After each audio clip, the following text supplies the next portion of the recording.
warahmatullahi wabarakatuh.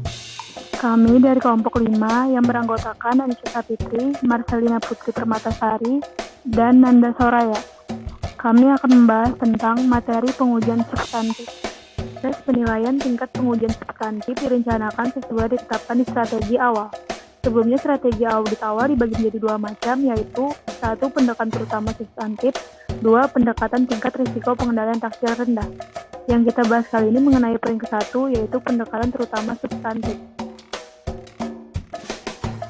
Dalam pendekatan terutama substantif, mengumpulkan semua atau hampir semua bukti audit dengan menggunakan pengujian substantif, dan auditor sedikit meletakkan kepercayaan atau tidak sama sekali terhadap pengendalian intern. Pendekatan ini biasanya mengakibatkan penaksiran risiko pengendalian pada tingkat maksimum atau mungkin hanya mendekati pada tingkat tersebut. Ada 3 alasan auditor memilih untuk menggunakan pendekatan ini. 1. Hanya sedikit kebijakan dan prosedur struktur pengendalian intern yang relevan. 2. Kebijakan dan prosedur struktur pengendalian intern yang berkaitan dengan asersi untuk akun dan golongan transaksi signifikan tidak efektif. 3. Pengujian substantif lebih efisien untuk asersi tertentu. Hubungan antara asersi tujuan audit khusus dan pengujian substantif. Tujuan menyeluruh audit laporan keuangan adalah menyatakan pendapat apakah laporan keuangan klien disajikan secara wajar dengan mengembangkan sejumlah tujuan audit khusus setiap akun berdasarkan 5 asersi. Laporan keuangan yang dapat menentukan apakah pengujian telah diidentifikasi untuk mencapai tujuan audit khusus yang ada dalam setiap asersi. Substantif. Sifat pengujian substantif berhubungan dengan jenis dan keefektifan prosedur pengauditan yang akan dilakukan.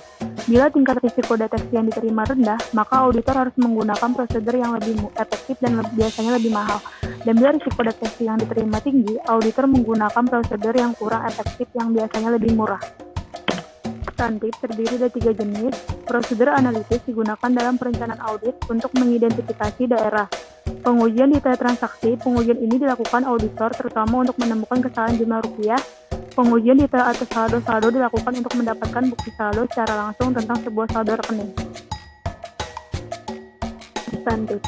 Tingkat risiko deteksi yang dapat diterima biasa berpengaruh pula pada saat pengujian substantif. Bila risiko deteksi tinggi, pengujian bisa dilakukan beberapa bulan sebelum akhir tahun.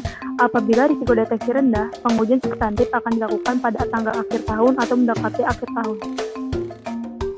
Program audit untuk pengujian substantif.